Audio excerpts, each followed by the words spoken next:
রাব্বুল আলামিন। কত গুনাহ করছি মাবুদ আমরা জানি না,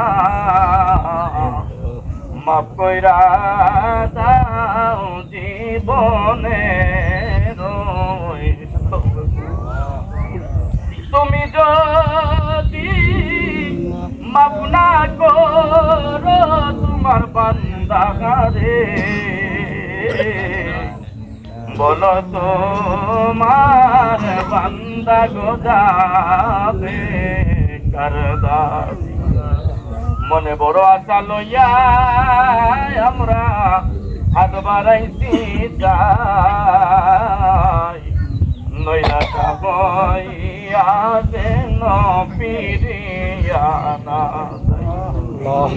আদর কইরা বান্দা তুমি আল্লাহ বানাইয়া, কেমনে দিবাই জাহান্নামে সকলের দরজা হইতে আমরা পিরিয়া, তোমার দরজায় রইলাম করিয়া। আল্লাহ আমরা গুনাহগার, আল্লাহ আমরা গুনাহগার বান্দারা 30 দিন 29 দিন রোজা রাখিয়া ঈদের জামাতের মধ্যে পুরস্কার দিবসের দিন আল্লাহ পুরস্কার নেওয়ার জন্য এসেছি আল্লাহ। জানি না কার জীবনের শেষ ঈদ নামাজ হয়ে গিয়েছে আল্লাহ। জীবনের শেষ নামাজ মনে করিয়া, জীবনের শেষ ঈদ নামাজ মনে করি আল্লাহ তুমি মুনিবের দরবারে হাত বাড়াইলাম। আল্লাহ আমাদের গুনাহের দিকে না তাকাইয়া তোমার গফফার নামের উসিলা করি আমাদের দোয়াকে তুমি কবুল আর মঞ্জুর করিয়া নাও। আমিন। আল্লাহ আমাদের রমজানের রোজাগুলিকে তুমি কবুল আর মঞ্জুর করিয়া নাও। আল্লাহ হাদিসের মধ্যে পড়েছে যে ব্যক্তি রমজান মাস পাইয়া জীবনের গুনাহ মাফ করাইতে পারলো না, তার মতো কমবক্তর কপাল পুরা আসমানের নিচে জমিনের উপরে আর দ্বিতীয় কোনো ব্যক্তি নাই গো আল্লাহ। অন্তরের মধ্যে বড় ভয় হয়, কি জানি জীবনের গুনাহ কি মাফ না করবা আল্লাহ। আল্লাহ তোমার নাম তো গাফুর গাফফার, তোমার নাম তো রহিমুর রহমান। তোমার গফফার নামের খাতিরে রহমান অর্থ দয়াময়, রহিম অর্থ দয়ালু। আল্লাহ তোমার সিফাতের নামের উসিলা করি আমাদের সকলের তামাম জিন্দেগির সমস্ত গুনাহকে তুমি মাফ করিয়া দাও। আমরা গুনাহগার গো আল্লাহ ডাকিবারে বার, আমরা গুনাহ সবাই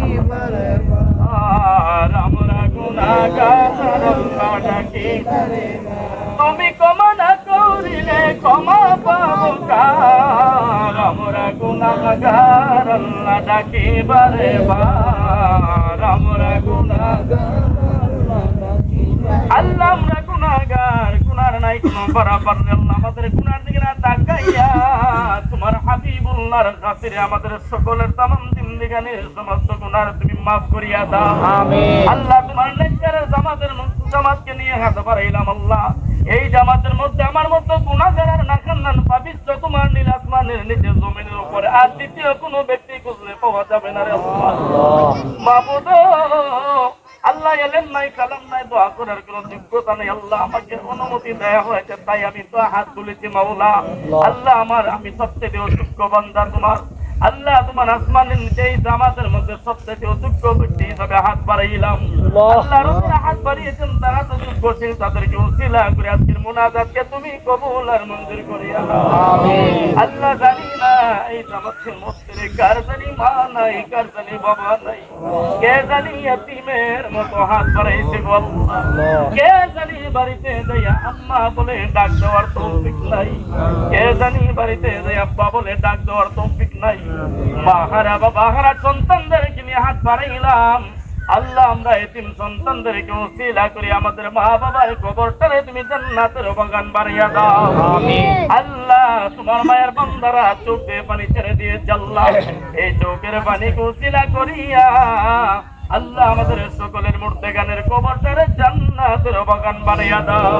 আমিন। আল্লাহ আমাদের ইসমার সংলগ্ন আল্লাহ কবরস্থানের মধ্যে আল্লাহ অনেক মানুষ চাহিদ আছেন আল্লাহ সকল মুর্দেগানের পক্ষ হইতে দোয়া চাই ক্ষমা চাই সকল মুর্দেগানের কবরটারে জান্নাতের বাগান বানাইয়া দাও তাম পৃথিবীর জমিনের মধ্যে যত মুসলমান আছে আল্লাহ সকল মুসলমানদেরকে হেফাজত করিয়া দাও আল্লাহ পৃথিবীর জমিনে আনাচে কানাচে চলে চলে পাহাড় পর্বতে যত ওলি আব্দুল গাফুর কুতুব চাহিদ আছে আল্লাহ সকল মুসলিম বান্দাদেরকে উসিলা করে আজকের মুনাজাতকে তুমি কবুল আর মঞ্জুর করিয়া নাও আল্লাহ এই মাঠের মধ্যে যারা শ্রম দিয়ে টাকা দিয়ে পয়সা দিয়ে বুদ্ধি দিয়ে সহযোগিতা করেছে আল্লাহ সকলের পরিশ্রমকে তুমি কবুল আর মঞ্জুর করিয়া নাও আর যারা টাকা ধরিয়েছিল আল্লাহ আল্লাহ তাদেরকে এই পরিশোধ করার তৌফিক দান করিয়া দাও মাবুদ আল্লাহ আমাদের যত বিমান আছে আল্লাহ সকল বিমানীদেরকে তুমি শিফা দান করিয়া দাও মুসিবতের মধ্যে যারা আছে মুসিবত দূর করিয়া দাও ঋণ যাদের আছে পরিশোধ করার তৌফিক দান করিয়া দাও ব্যবসা বাণিজ্য যারা করতেছে আল্লাহ খায়রার বরকত দান করিয়া দাও চাকরির মধ্যে যারা আছে প্রমোশন লাভ করার তৌফিক দান করিয়া দাও বিদেশের জমিনের মধ্যে যারা রয়েছে আল্লাহ সকল বিদেশিদেরকে তুমি হেফাজত করিয়া দাও যারা বিদেশ থেকে দেশে আসার জন্য প্রস্তুতি নিয়ে চলা নিরাপদভাবে দেশে আসার তৌফিক দান করিয়া দাও আল্লাহ এই এলাকার কবরস্থানের মধ্যে যত মুরতার আছে আল্লাহ সকল মুরতাগানকে কিয়ামত পর্যন্ত মাফ করিয়া দাও আমরা যারা হাত বাড়াইলাম পাঁচ ওয়াক্ত নামাজ জামাতের সঙ্গে আদায় করার তৌফিক দান করিয়া দাও আল্লাহ আমার সকল মুসলিমদেরকে তুমি আল্লাহ হেফাজত করিয়া দাও আল্লাহ পাড়া মহল্লার মধ্যে আল্লাহ মুসলমানের ভাই ভাই হিসেবে চলার তৌফিক দান করিয়া দাও আল্লাহ আমরা মুসলমানের অন্তর থেকে হিংসা বিদ্বেষ দূর করিয়া দাও সাল্লাল্লাহু তাআলা আলা খায়রি খালকিহি নূরে আরশিহি মুহাম্মাদ ওয়া আলিহি ওয়া আসহাবিহি আজমাইন আমিন আমিন আমাদের যেদিন মৃত্যু দিবে সেই দিন মুখে মধুর কালিমাটি পড়িয়া দিও লা ইলাহা ইল্লাল্লাহ